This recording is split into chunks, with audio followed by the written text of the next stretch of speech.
है, लेकिन हजारों परिवारों का घर इस समय चूल्हा विहीन हो गया, क्योंकि उनके यहाँ सैकड़ों की संख्या में कर्मचारी काम करते थे और एक एक खाने के लिए मोहताज है। आज जो स्थिति है उस स्थिति में आप देख रहे होंगे कि बुंदेलखंड जो बद से बदतर है। और आप लोग जानते हैं कि ये चुनाव एक ऐसे सेवक का है जो जनता की आइडिया डालो भाई, जनता की चुनाव ऐसे अपने नाम पर वोट नहीं मांगे। आप याद करिए, क्रिकेट का मैच होता है तो प्लेयर अपनी परफॉर्मेंस पे वोटिंग उसमें नंबर आते हैं, लेकिन कल भी और आज भी और आगे भी किसके नाम पे चुनाव लड़ रहा है ये सारे लोग जानते हैं। आज इस तरह बुंदेलखंड के अंदर बेरोजगारी है, मैंने उनको बड़ी चुनौती दी थी कि अगर उन्होंने 10 लोगों को भी रोजगार दिया हो तो वो बताएं। ऐसा हजारों की संख्या में वो लोग हैं जो लोग नौकरी से निकाले गए। हमारे अरुण यादव जी जब मंत्री थे, विलासराव देशमुख के साथ आए थे PHL के अंदर लोग और चलिए वो नहीं बोले, लेकिन बदल दिया। अब आप नहीं बोल रहे हो महंगाई पे, आप नहीं बोल रहे हो बेरोजगारी पे, आप किसानों की आमदनी बढ़ाने के लिए कोई योजना नहीं बता पा रहे हो। आप जो पढ़ाई लिखाई है उस पढ़ाई लिखाई को कैसे हम जो है जो महंगी पढ़ाई लिखाई हो गई, आम जनता के लिए कैसे पढ़ाई लिखाई उपलब्ध हो। मुसलमान ये केवल हिंदू मुसलमान और भारत पाकिस्तान के नाम पे जो है वोट मांगने का काम कर रहे हैं। आज हमने अखबार में पढ़ा, पाकिस्तान के बहुत बड़े जैसे यहाँ अडानी और अंबानी है, एक बड़ा व्यापारी है, उसने कहा कि मोदी जी देश के प्रधानमंत्री बनने वाले हैं और पूरे पाकिस्तान में प्रचार। लेकिन आप लोगों ने नहीं लिखा।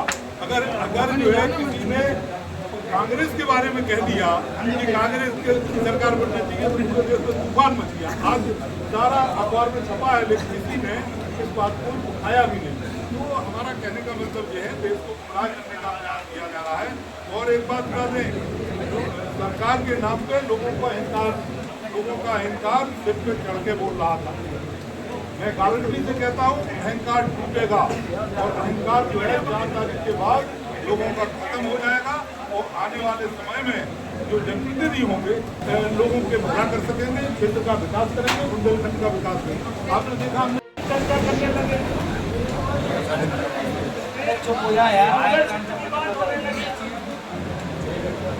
और आश्चर्य की बात ये है कि मंगल सूत्र के बाद उनको भैंस की याद आई। उन्होंने कहा कि कांग्रेस की सरकार बनेगी तो आपकी भैंस छोड़कर दी जाएगी। जब भैंस से भी पूरा नहीं पड़ा तब उन्होंने देश को बांटने का जो मूल फार्मूला भारतीय जनता पार्टी चुनाव में होता है, जो मुसलमान भाइयों में, सिख भाइयों में देश की जो एकता अखंडता उसको कैसे नष्ट करके चुनाव को शामिल करके अपना वोट कमाने की जो परंपरा भारतीय जनता पार्टी की है, उसका पूर्ण निर्वाह आने की आप सबसे चुनाव के लिए क्या तैयारियां हैं, क्या कैसे आप लोग अग्रसर होंगे?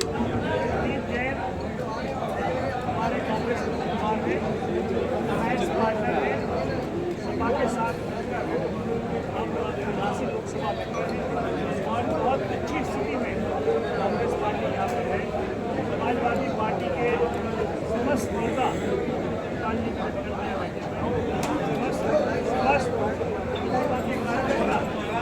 आप पार्टी के कार्यकर्ता और अलायंस पार्टनर के सभी साथी उत्तर प्रदेश में कांग्रेस के ये काम कर रहे हैं और जो हम चला है ये 80 सीट कांग्रेस पार्टी जीतेगी।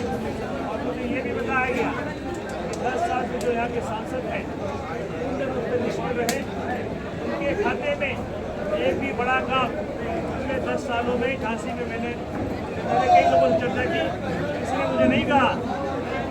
सांसद जी ने उनकी सरकार होते हुए देश में भी प्रदेश क्षेत्र में 5 विधानसभा सीटें आती हैं। जो हाल विधानसभा चुनाव हुए थे 75 सीटों पर कांग्रेस दोबारा जब्त हुए थे। नगर निगम में स्थिति ये कि दोनों ही पार्टियों की अस्तित्व की तरफ जाने के नहीं मौजूद है। ऐसे में इस बार क्या विचार हो जाएगा चुनाव? देखिए, आपने भी एनालिसिस किया ही होगा कि प्रधानमंत्री जी ने जब चुनाव शुरू किया था और भाजपा के नेताओं की भाषा शैली में जो परिवर्तन आया है और हम भी राजनीतिक दल से आते हैं, 100 साल से भाजपा के अनेक प्रदेश दूसरे प्रदेश हर जगह बदलाव की बयान है और ये बदलाव की बयान निश्चित तौर पर परिवर्तन होगा और हम लोग महागठबंधन सरकार देश में बनाएंगे, क्योंकि पिछले 10 साल से प्रधानमंत्री से लोग पूछ रहे हैं। मेरा सवाल ये कि 15 लाख कहाँ है? 15 लाख काला धन लाके हर व्यक्ति को 15 लाख देंगे, कोई चर्चा नहीं। प्रधानमंत्री जी ने रोजगार बेरोजगारों से कहा था